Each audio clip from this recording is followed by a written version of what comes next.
ఏం తెలియదు, ఏం తెలియదు, ఏం తెలియదు. ఒక్కొక్కరిని నువ్వు జైలు చేసుకున్నప్పుడే గొప్ప, మీరు జైలు చేసుకుంటే గొప్ప. ఏం తెలుసు నీ దురహంకారం బంద్ చేసుకో కేటీఆర్. ఏం తెలియదు, ఏం తెలియదు అంటున్నా. అడుగు మరి అడుగు.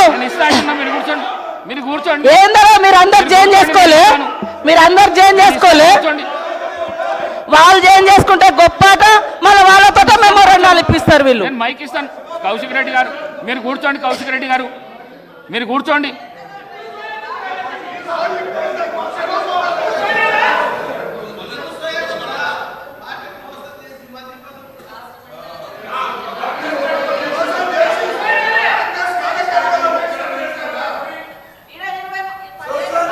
అనుభవించారు.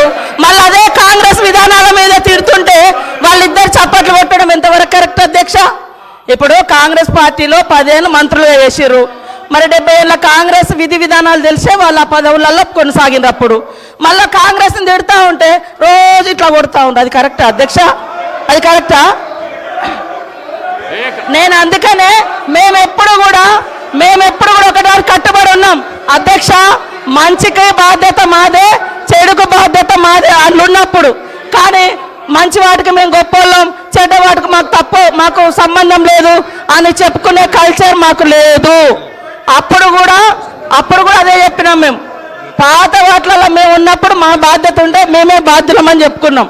కానీ మీ లెక్క తిడతా అంటే చప్పట్లు కొట్టే సంస్కారం మాకు లేదు అధ్యక్ష. కూర్చోండి please please please please. Srinivas గారు, రామచంద్ర నాయక్ గారు ప్లీజ్. గౌరవ ముఖ్యమంత్రి గారు ఎవ్వరు పేరు పెట్టి పిలవలేదు.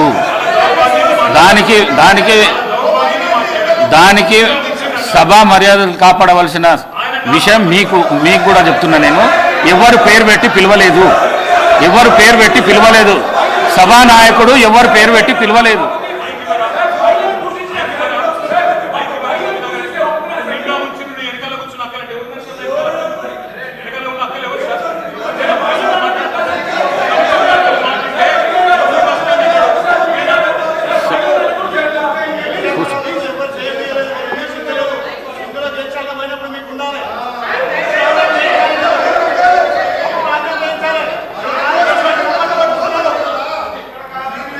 శ్రీమతి సబితా ఇంద్రారెడ్డి.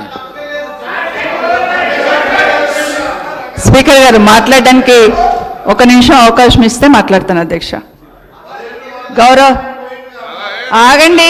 రన్నింగ్ కామెంట్ ఎందుకు? మళ్ళీ మాట్లాడుతున్నాం కదా, మీరు ఎంతసేపు చెప్పారు? మాట్లాడుతున్నాం కదా, ముఖ్యమంత్రి గారు మాట్లాడతారా? ముఖ్యమంత్రి గారు చెప్తున్నాం కదా. మేడం గారు ఈరోజు